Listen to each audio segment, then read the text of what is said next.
नमस्कार मित्रों, आज हम सी पेप्टाइड के विषय में कुछ समझेंगे। यह सी पेप्टाइड क्या है?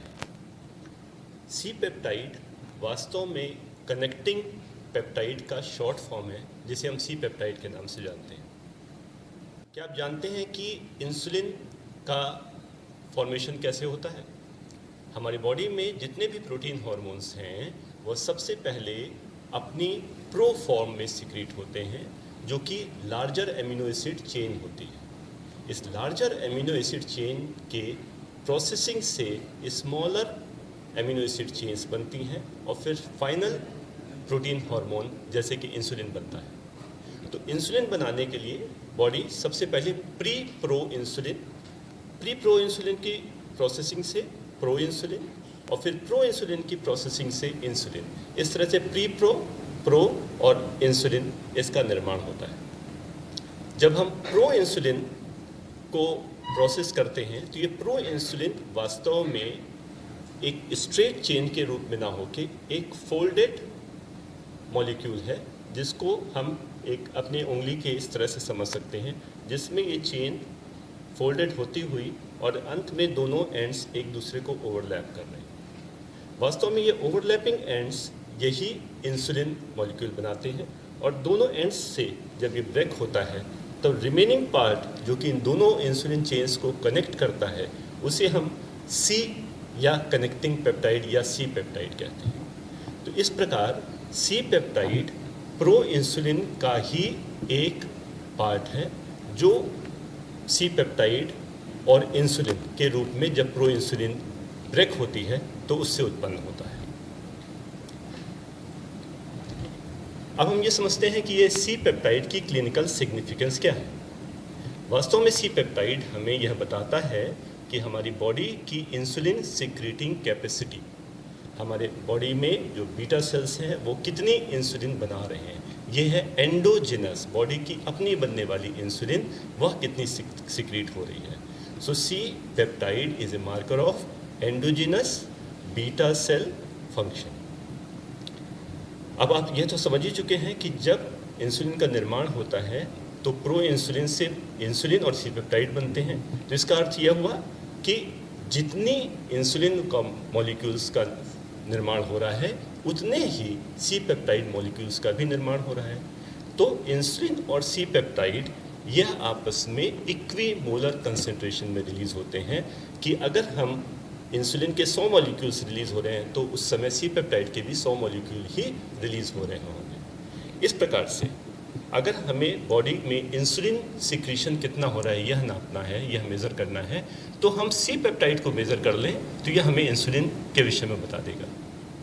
अब प्रश्न यह उठता है कि हम जब इंसुलिन सिक्रीटिंग कैपेसिटी जाननी है तो हम इंसुलिन को ही मेज़र क्यों नहीं करते, हम सी पेप्टाइड को मेज़र करने क्यों जा रहे हैं? वास्तव में ऐसा इसलिए है क्योंकि इंसुलिन एक बार सिक्रीट होके जब ब्लड में आ जाती है तो ब्लड में उसका सर्कुलेटरी हाफ लाइफ बहुत शॉर्ट होती है, केवल 4 मिनट्स। ब्लड में इस शॉर्ट हाफ लाइफ के कारण से इंसुलिन के लेवल्स बहुत तेज़ी से फ्लक्चुएट करते हैं। रिलीज़ होने के बाद लेवल्स काफ़ी बढ़ जाएंगे और यदि कुछ समय रिलीज़ ना हो या रिलीज़ कम हो तब इसके लेवल्स बहुत कम हो जाएंगे। इसके विपरीत सी पेप्टाइड की हाफ लाइफ 30 मिनट्स होती है, मतलब इंसुलिन की लगभग 7 गुनी ज़्यादा। इस 7 गुनी ज़्यादा हाफ लाइफ के कारण से सी पेप्टाइड के लेवल्स काफ़ी कांस्टेंट बने रहते हैं। लेवल्स इंसुलिन के अपेक्षा हायर भी रहते हैं और वो लंबे समय तक कांस्टेंट बने रहते हैं, उसमें फ्लक्चुएशन बहुत कम होते हैं। इसके अतिरिक्त जब इंसुलिन सिक्रीट होती है पैंक्रियाटिक बीटा सेल से तो वह पहुंचती है पोर्टल सर्कुलेशन में और पोर्टल सर्कुलेशन उसको लिवर में ले जाता है। तो जितनी भी इंसुलिन बीटा सेल से सिक्रीट होती है वह लिवर से पास होती हुई सिस्टमिक सर्कुलेशन में पहुंचती है।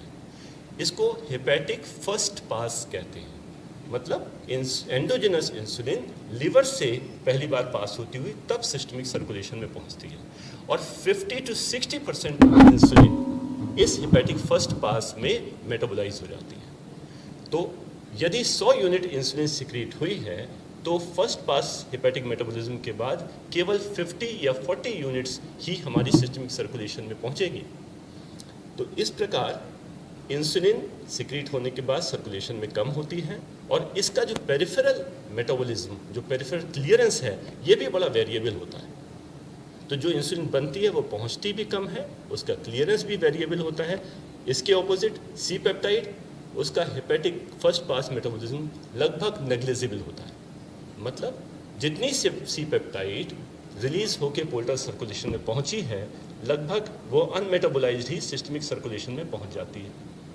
साथ ही जो इसका पेरिफेरल क्लियरेंस है वो भी काफ़ी स्टेबल होता है। इसके कारण number 1 long half life, number 2 negligible hepatic clearance, number 3 stable peripheral clearance.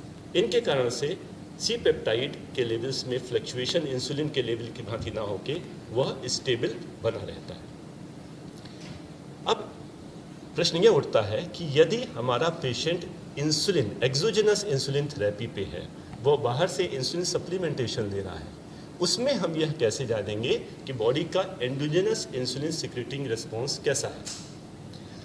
अब ये जो एक्सोजेनस इंसुलिन है और जो एंडोजेनस इंसुलिन, आज हम जो प्योर ह्यूमन इंसुलिन यूज़ करते हैं, जो कि नेचुरल इंसुलिन के बिल्कुल एक समान है। जब हम एक्सोजेनस इंसुलिन और एंडोजेनस इंसुलिन सेम होने के कारण इंसुलिन एसेज में वह ये डिफ्रेंशिएट नहीं कर पाता कि ये जो इंसुलिन कंसंट्रेशन ब्लड में है ये एक्सोजेनस इंसुलिन की है या एंडोजेनस इंसुलिन की। इसके अलावा इंसुलिन एसेज प्रो इंसुलिन ऐसे और प्रो इंसुलिन लेवल से भी क्रॉस रिएक्ट करते हैं। तो बॉडी में प्रो इंसुलिन लेवल ज़्यादा है तो इंसुलिन उस प्रो इंसुलिन मॉलिक्यूल को भी जज कर लेगी। इसका मतलब जो इंसुलिन लेवल बॉडी में मेज़र कर रहे हैं वो एंडोजेनस इंसुलिन का भी हो सकता है, एक्सोजेनस इंसुलिन का भी हो सकता है और कुछ पार्ट प्रो इंसुलिन के रूप में इम्प्योरिटी का भी हो सकता है। यह प्रॉब्लम सी पेप्टाइड के साथ नहीं है। वह एक्सोजेनस इंसुलिन को तो आइडेंटिफाई नहीं करता, एंडोजेनस इंसुलिन के इक्विमोलर कंसंट्रेशन में रिलीज होने के कारण से उसका कंसंट्रेशन बराबर होता है और प्रो इंसुलिन से इसके एसेज क्रॉस रिएक्ट नहीं करते।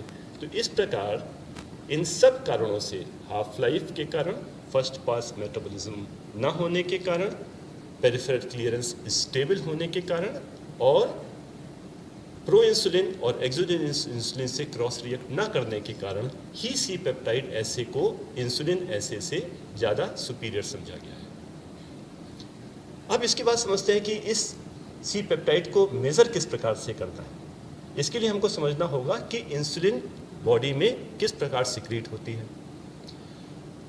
हम जानते हैं कि स्मॉल पल्सेस में पूरे 24 आवर्स इंसुलिन स्मॉल पल्सेस में सिक्रीट होती रहती है।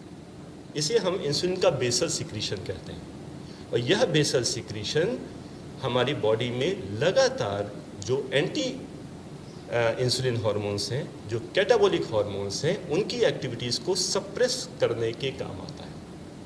तो इस प्रकार स्मॉल अमाउंट में इंसुलिन 24 आवर्स सिक्रीट होती रहती है जो काउंटर रेगुलेटरी कैटाबॉलिक हार्मोन्स की एक्टिविटी को सप्रेस रहती है। इसके अलावा जब हम भोजन करते हैं तो भोजन करने के बाद जो सडन ग्लूकोज स्पर्ट आता है उसको सप्रेस करने के लिए हमें meal related basal secretion of insulin की ज़रूरत होती है या मील रिलेटेड बोलस इंसुलिन की सिक्रीशन की ज़रूरत होती है जो मील के बाद मिलने वाले ग्लूकोज को एनाबॉलिक एक्टिविटीज़ के लिए इस्तेमाल में ला सके, या तो उस ग्लूकोज को मसल्स के द्वारा यूटिलाइज करवाए या उस ग्लूकोज को ग्लाइकोजन में कन्वर्ट करके लिवर में स्टोर करे या उसको फैट में कन्वर्ट करके एडिपोज टिश्यूज़ में स्टोर करे। तो इस प्रकार जो small basal insulin throughout the day होता है वो हमारा एंटी कैटाबॉलिक रोल रखता है, जबकि जो मील रिलेटेड और स्पर्ट्स होते हैं बोलस इंसुलिन के वो हमारे एनाबॉलिक एक्टिविटीज़ के लिए इम्पॉर्टेंट होते हैं। अब जब सी पेप्टाइड इंसुलिन की तरह ही सिक्रीट होता है तो ये सी पेप्टाइड हमारा इंसुलिन के जैसे ही बेसल सिक्रीशन और मील रिलेटेड बोलस सिक्रीशन के रूप में सामने आएगा। तो इसलिए अगर हमको सी पेप्टाइड मेज़र करना है इसको भी हम दो रूप में मेज़र करते हैं। फास्टिंग सी पेप्टाइड लेवल जो हमें एंटीकार्डियोलिक इफेक्ट के लिए आवश्यक है इंसुलिन के, और स्टिमुलेटेड सी पेप्टाइड लेवल अर्थात किसी तरह से सी पेप्टाइड को स्टिमुलेट करके इंसुलिन का सिक्रीशन बढ़ाकर। अब आप सोचिए, हमारे शरीर इंसुलिन कब सिक्रीट करता है? जब हम भोजन करते हैं। भोजन में क्या क्या चीज़ें हैं जो इंसुलिन सिक्रीट कराती हैं? Number 1 carbohydrate, and number 2 insulin secretagogue, natural insulin secretagogue है प्रोटीन। तो ग्लूकोज और प्रोटीन या एमिनो एसिड्स ये हमारे बेसल इंसुलिन सिक्रीशन को बढ़ाते हैं। तो ग्लूकोज, एमिनो एसिड्स में भी स्पेशली आर्जिनिन, या हमारी मिक्स्ड मील जिसमें सभी प्रकार के कार्बोहाइड्रेट, फैट, प्रोटीन्स सभी हैं वह, या एक आर्टिफिशियल भी कहा जा सकता है और नेचुरल इंसुलिन सिक्रीटोगॉग भी ग्लूकोगॉन, यह हमारे इंसुलिन सिक्रीशन और सी पेप्टाइड इंसुलिन सिक्रीशन को बढ़ाते हैं। अब ग्लूकोगॉन किस प्रकार से इंसुलिन को बढ़ाता है? वास्तव में यहाँ पे इस तथ्य को याद रखने की आवश्यकता है कि इंसुलिन और ग्लूकोगॉन अल्फा, बीटा और अल्फा सेल से सिक्रीट हो रहे हैं। यहाँ इंसुलिन तो ग्लूकोगॉन के सिक्रीशन को घटाती है, परंतु ग्लूकोगॉन इंसुलिन के सिक्रीशन को बढ़ाता है। तो अगर ग्लूकोगॉन सिक्रीट हो रहा है तो ये ग्लूकोगॉन इंसुलिन को और बढ़ा देगा। तो अगर हम यही ग्लूकोगॉन बाहर से एडमिनिस्टर कर दें तो यह हमारे इंसुलिन सिक्रीशन को स्टिमुलेट करके सी पेप्टाइड को ज़्यादा सिक्रीट कराएगा।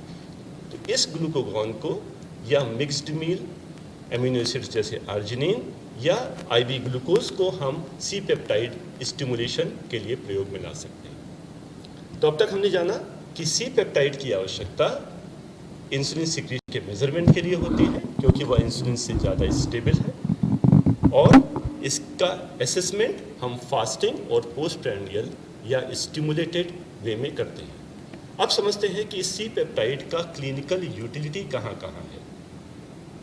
वास्तव में जहाँ जहाँ भी हमें इंसुलिन सिक्रीशन की स्थिति जानने की ज़रूरत हो, हम सी पेप्टाइड एस्टिमेशन करते हैं। सर्वप्रथम हाइपरग्लाइसेमिक सिचुएशन, जहाँ ग्लूकोज लेवल्स ज़्यादा है, स्पेशली यंगर इंडिविजुअल्स में, कि यह इंसुलिन सिक्रीशन, यह ग्लूकोज कंसंट्रेशन जो ज़्यादा है, यह पेशेंट में इंसुलिन सिक्रीटिंग कैपेसिटी है या नहीं, मतलब इंसुलिन सफिशिएंट है या इंसुलिन डेफिशिएंट।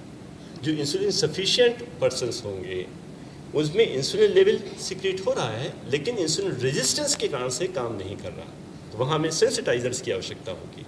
जबकि जो इंसुलिन डेफिशिएंट पर्सन्स होंगे वहाँ इंसुलिन सिक्रीटिंग कैपेसिटी ही नहीं है, इसलिए हमें उसमें एक्सोजिनस इंसुलिन देनी पड़ेगी। तो सबसे इम्पॉर्टेंट जो यूज़ है सी पेप्टाइड का वह है हाइपरग्लाइसेमिक सिचुएशंस में यह एसेस करने के लिए कि एंडोजिनस इंसुलिन सिक्रीटिंग कैपेसिटी कितनी है।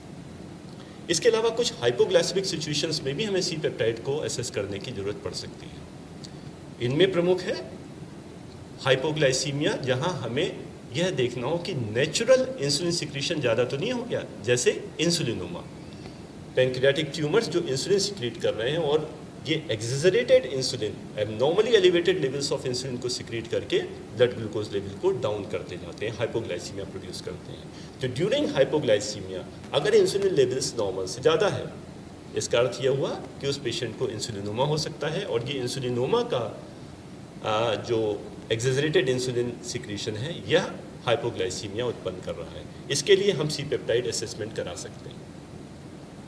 कभी कभी ये प्रैक्टिकली यूटिलाइज नहीं करते हम, केवल लेबोरेटरी सेटिंग में या क्लिनिकल रिसर्च की सेटिंग में हम यह जानना चाहते हैं कि बॉडी में इंसुलिन रेजिस्टेंस कितना है। वहाँ पर नॉर्मोग्लाइसेमिक इंडिविजुअल्स में भी हम सी पेप्टाइड एस्टिमेशन करते हैं कि वह ग्लूकोज लेवल्स तो नॉर्मल है लेकिन इंसुलिन सिक्रीशन कितना है। यदि व्यक्ति बिल्कुल नॉर्मल है तो उसमें जितना इंसुलिन ग्लूकोज का लेवल नॉर्मल होगा, लेकिन कोई व्यक्ति अगर ओवरवेट है, अगर हाइपो एक्टिव है, अगर किसी भी प्रकार से उसमें इंसुलिन रेजिस्टेंस सिक्रीट उत्पन्न हो रहा है तो उस इंसुलिन रेजिस्टेंस के कारण से बॉडी को इंसुलिन की मात्रा बढ़ानी पड़ेगी। तो insulin resistance leading to hyperinsulinaemia. तो अगर हमारे सी पेप्टाइड एस्टिमेशन में सी पेप्टाइड वैल्यू ज़्यादा आती है, मतलब इंसुलिन सिक्रीशन ज़्यादा होना पड़ रहा है, यह इंडिकेट करेगा कि उस व्यक्ति में इंसुलिन रेजिस्टेंस प्रेजेंट है या नहीं, और अगर प्रेजेंट है तो उसकी सीवियरिटी कितनी है। तो मित्रों, इस प्रकार से हमने जाना कि C peptide endogenous insulin secretion का एक पैरामीटर है जिसको हम फास्टिंग और स्टिमुलेटेड वे में टेस्ट कर सकते हैं, जो हमें बेसल या स्टिमुलेटेड इंसुलिन सिक्रीशन के विषय में बताता है। इसका प्रमुख यूज़ यंग डायबिटिक्स में यह देखने के लिए कि वह उसमें इंसुलिन सिक्रीटिंग कैपेसिटी है या नहीं, उसमें होता है। इसके अतिरिक्त हाइपोग्लाइसीमिया में इंसुलिनोमा को रूल आउट करने के लिए, या यूग्लाइसेमिक कंडीशंस में इंसुलिन रेजिस्टेंस को असेस करने के लिए भी किया जा सकता है। Thank you.